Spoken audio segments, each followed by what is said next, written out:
Et bonjour à tous, c'est Atchoum, bienvenue dans ce 19e épisode d'Empire pas ton puzzle. Dans cet épisode, on va aborder et essayer de faire vraiment le tour du sujet des troupes en fait, tout simplement.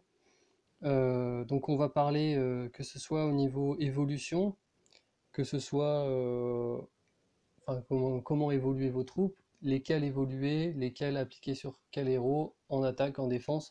On va essayer un petit peu de, on va essayer un petit peu de faire le tour de ce sujet. Donc, bah, j'ai vu que c'était un sujet qui vous tenait beaucoup à cœur. Moi, je l'ai pas beaucoup, je l'ai pas beaucoup abordé dans mes précédentes vidéos, tout simplement parce que j'ai pas forcément, enfin, je trouve pas ça aussi important que ce qu'on doit, enfin, ce que certaines personnes voudraient nous faire croire. Oui, c'est important, ce sont des stats qui sont intéressantes. Mais pour moi, ce qui est le plus important déjà, c'est de savoir s'occuper de nos héros, choisir nos héros, etc. Donc c'est pour ça aussi que je ne l'ai pas abordé. Mais bon, après, moi j'ai une manière de faire quand vous me voyez partir en raid et choisir l'ordre de mes héros, en fait, c'est parce que je sais les troupes que j'ai envie de mettre dessus derrière. Donc ça peut être aussi un truc qui peut être intéressant pour vous à choper. Je vais vous montrer juste après. Alors du coup, bon là on a toutes nos troupes. La question qu'on a envie de se poser, c'est déjà bah, laquelle je vais monter. J'ai plein de troupes. Bon, vous en avez peut-être pas autant là en ce moment. Je fais pas trop d'entraînement de troupes, donc j'en ai pas mal qui s'accumulent. Mais euh, mais bon, déjà quand on a le choix entre plusieurs types de troupes, lesquelles choisir, lesquelles évoluer en priorité. Donc plusieurs choses. Déjà, moi ce que je recommande à tout niveau, essayez d'avoir 5 troupes de chaque type. C'est-à-dire 5 troupes, alors pas un étoile par contre, ok. 5 troupes 2 étoiles, 5 troupes 3 étoiles, 5 troupes 4 étoiles, si vous pouvez. Pour les troupes 4 étoiles, bah, le maximum. Mais en tout cas, c'est important en fait d'avoir 5 troupes 3 étoiles et 5 troupes 2 étoiles, bah, tout simplement parce que ça vous ouvre la possibilité de faire du mono, par couleur, hein, j'entends. Ça vous ouvre la possibilité de faire du mono en fait, bah, que ce soit en événement ou dans les raids, dans les tournois raids, où vous êtes limité en fait en puissance de troupe. Ensuite, concernant les troupes 2 étoiles, on va faire les choses simples. C'est simple, en gros, vous avez soit des troupes qui sont offensives, soit des troupes qui sont défensives. Euh, Honnêtement, moi je préfère garder que des offensives. Alors là, celle-là, je vois qu'elle a été. Ah non, elle n'a pas été verrouillée, c'est bon. Je préfère garder que des offensives parce qu'en général, mes troupes, j'en ai principalement besoin pour jouer en mono. Et du coup, bah, je préfère avoir une troupe qui me donne 10% d'attaque plutôt qu'une troupe qui me donne 10% de défense. J'entends quand elles sont niveau 1.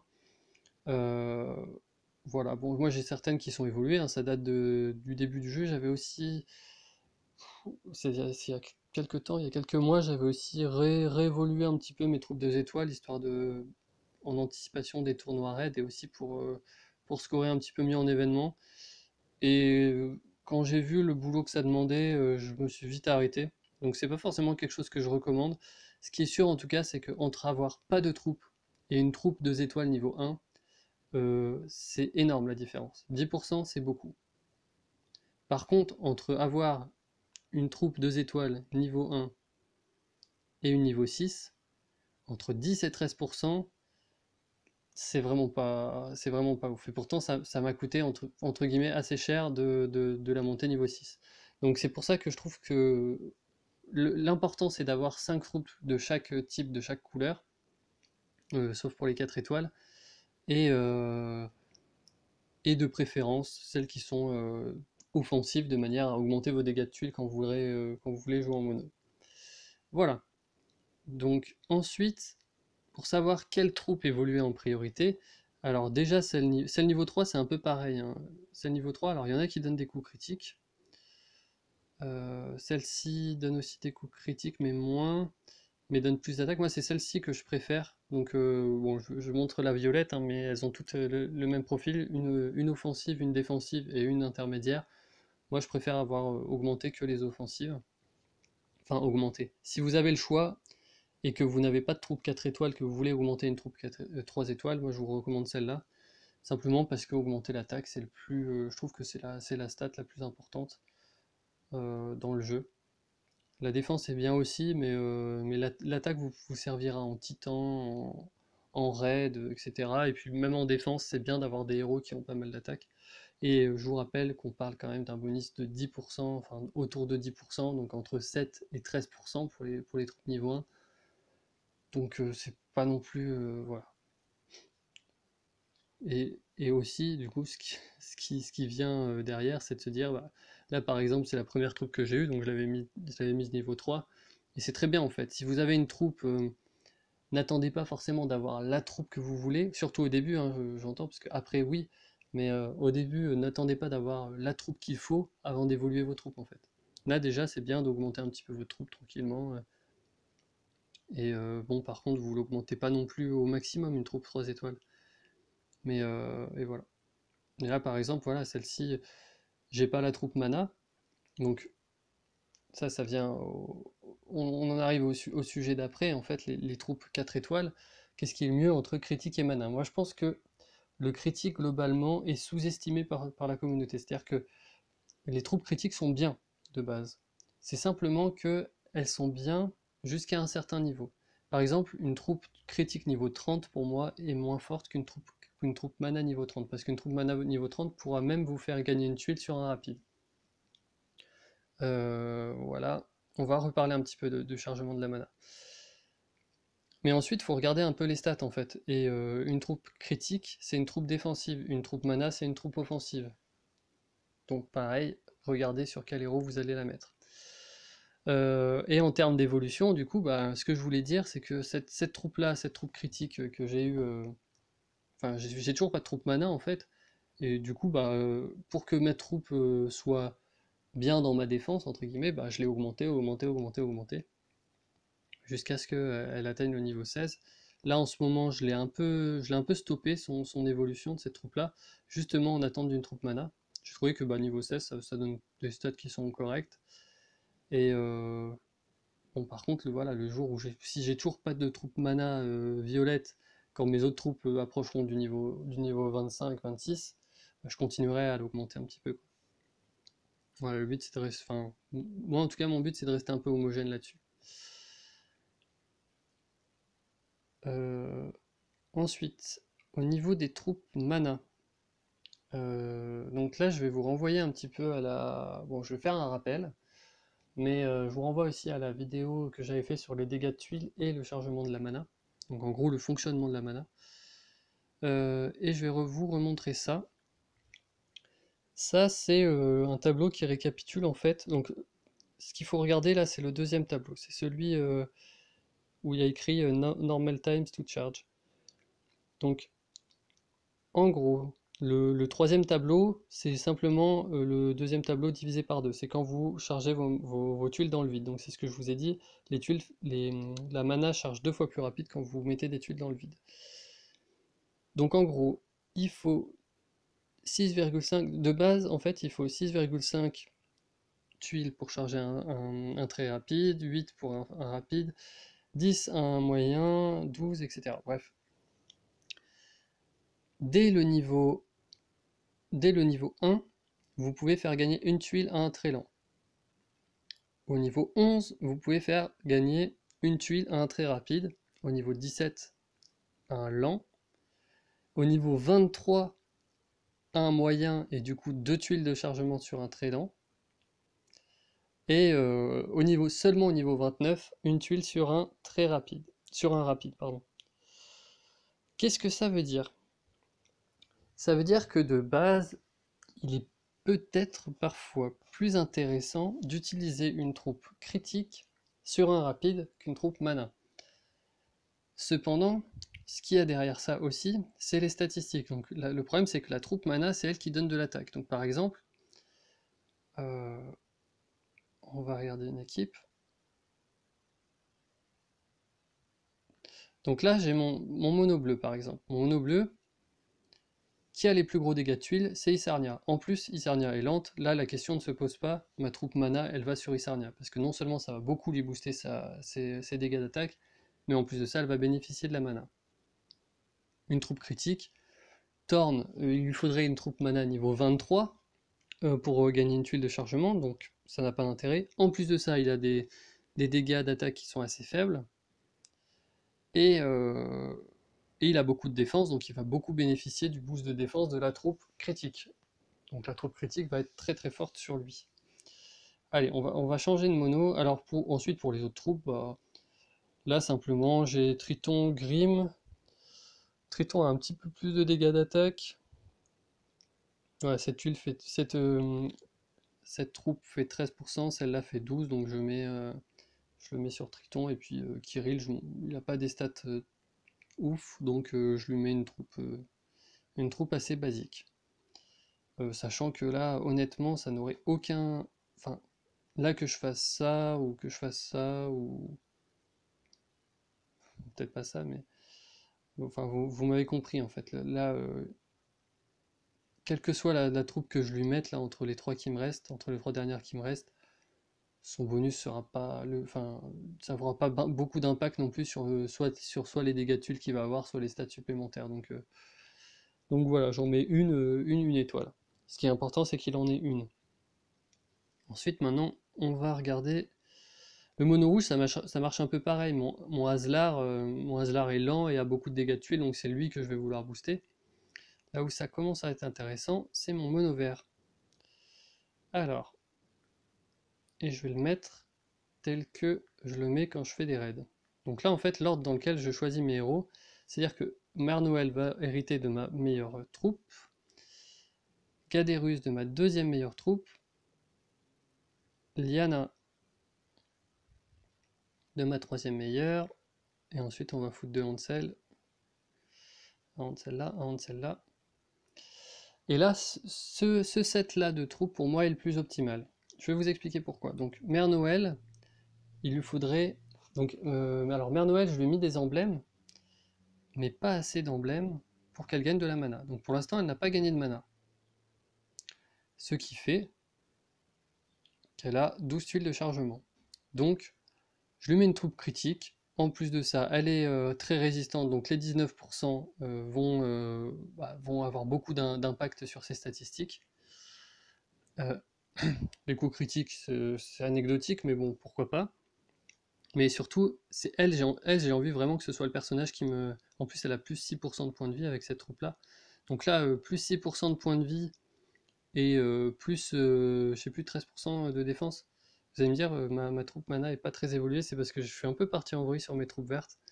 Mais c'est pas grave. Je pense que là, je vais me focaliser sur ma troupe mana et ce sera ma meilleure troupe après.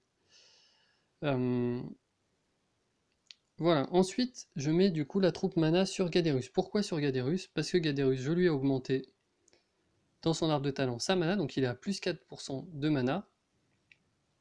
Ensuite, la troupe lui donne plus 7%, donc 4 et 7 ça fait 11%.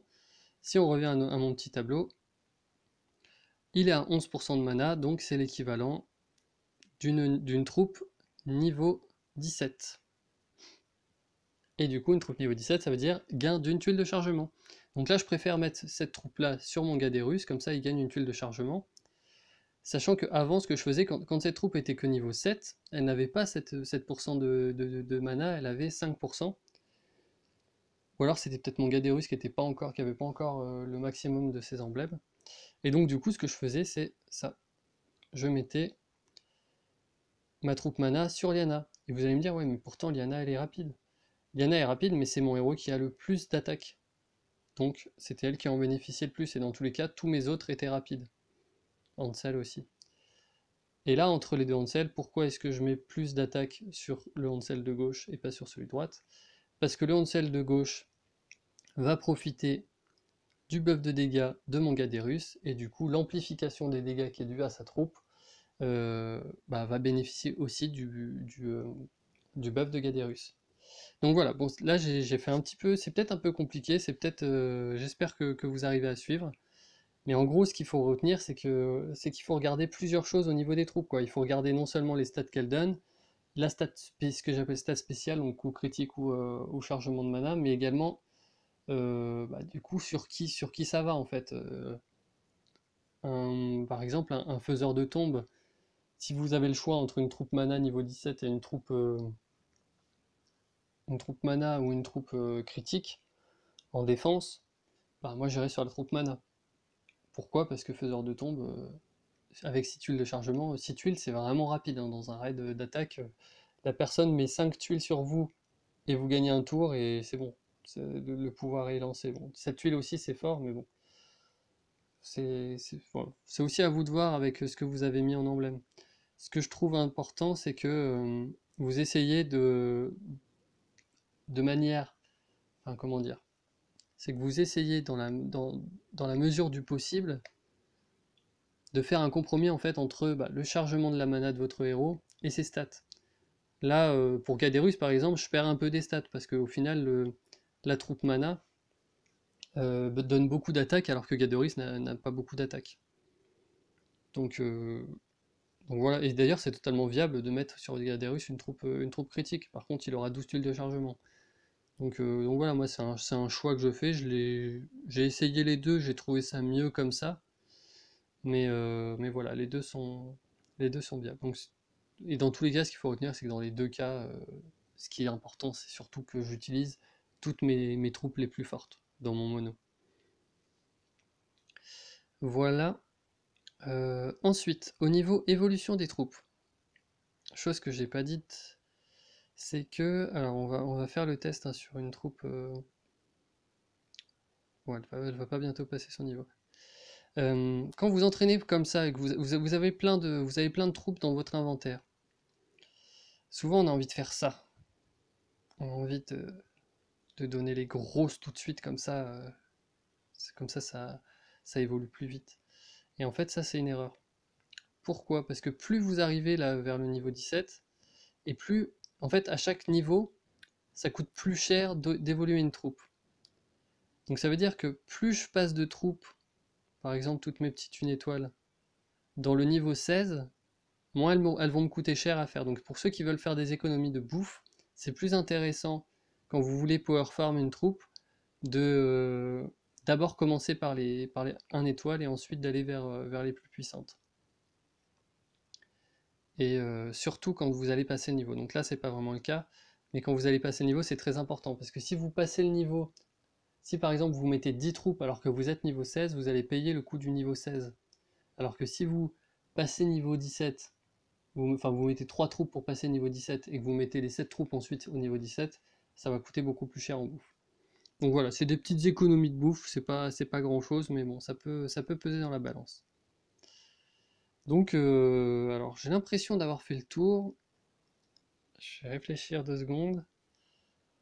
Euh, Pensez aussi à un truc, tournoi raid, quand vous êtes en attaque de ruée, les troupes mana extrêmement, sont extrêmement importantes, puisque tous vos personnages sont très rapides, et du coup, si votre troupe est niveau 11, alors juste que je dise pas de conneries, hein. Oui, c'est ça, niveau 11. Si vous avez plusieurs troupes niveau 11, bah, vous pouvez mettre plusieurs personnages enfin, de gagner une tuile, c'est-à-dire être à 6 tuiles de chargement au lieu de 7. Donc voilà, ça peut être intéressant. Euh, en défense, en défense, utilisez simplement votre troupe la meilleure. Ça, il n'y a vraiment pas de... Là, par exemple, je pourrais très bien faire ça en me disant ouais, mais c'est une troupe mana, Mère Noël elle est lente. Bon, déjà, je rappelle, il faut 9% de mana, même plus, il faut 11% de chargement de mana pour que la Mère Noël gagne une tuile. Mais en plus de ça, entre une troupe niveau 11 et une troupe niveau 8, même si c'est une critique, elle est forcément mieux. Et en plus de ça, elle donne plus de défense. Donc, bref, tout ça pour dire que voilà, là, si j'avais par exemple le choix entre une niveau 17 mana et une niveau 21 critique, bien sûr que j'utiliserai la 21 critique. Voilà, mettez vos meilleures troupes. Là pareil, hein, voilà, mon tank c'est Thorn, ça lui donne plus de stats défensives, mais en fait ça lui donne, enfin, la troupe critique lui donne plus de stats défensives, mais la troupe mana lui donne simplement plus de stats, même si ça lui donne moins de défense, ça lui donne autre chose en fait, et ça lui donne déjà plus d'attaque, et bon, j'avoue que les 17% de bonus de soins, c'est pas forcément ça qui va. Quoique, ça peut avoir une influence, là, sachant qu'il va être soigné, il peut être soigné par la mère Noël. Ça peut avoir une influence, mais bon, c'est pas la stat que je regarde le plus. Mais bon, pourquoi pas. Bref, ouais, je pense avoir fait le tour. Ah oui, il y avait une petite annonce que je voulais faire avant de mettre fin à cette vidéo. Euh, Parfois, sur YouTube, je n'arrive pas à voir certains commentaires. Donc quand je clique dessus, en fait, ça ne me renvoie pas aux commentaires, mais à un autre commentaire de la même vidéo. Et du coup, ce que j'ai vu aussi, c'est que ces commentaires-là que je peux pas voir, ils sont pas forcément visibles sur la vidéo pour tous. Et donc, si ça vous arrive, ce n'est pas de mon fait. C'est pas moi qui bloque vos commentaires ou qui voilà qui ai pas envie. Donc c'est arrivé à Maxime. Désolé encore hein, pour les désagréments. C'est vraiment pas de mon fait. Je sais pas pourquoi ça fait ça. Mais bon, si vous voyez que je réponds pas à votre commentaire, c'est que ça peut avoir fait ça. Donc déjà, vérifiez que vous voyez bien votre commentaire sous la vidéo. Et si vous voyez mon commentaire sous la vidéo, ben, essayez de me renvoyer une notification, enfin, soit un commentaire sur une autre vidéo, ou je sais pas comment, ou sur Line. Mais voilà, ça peut arriver, donc si je vous réponds pas, ben, essayez de renvoyer, et si ça marche toujours pas, essayez de me joindre autrement. Voilà, en tout cas, merci d'avoir regardé cette vidéo. J'espère que vous êtes satisfaits, toutes les personnes qui m'avaient fait demander de faire une vidéo sur les troupes. Et bah, si j'ai toujours pas traité le sujet entièrement, ben, je rattraperai ça dans un autre épisode. Et puis en attendant, bon jeu sur Empire and Puzzle. Et puis à la prochaine. Ciao!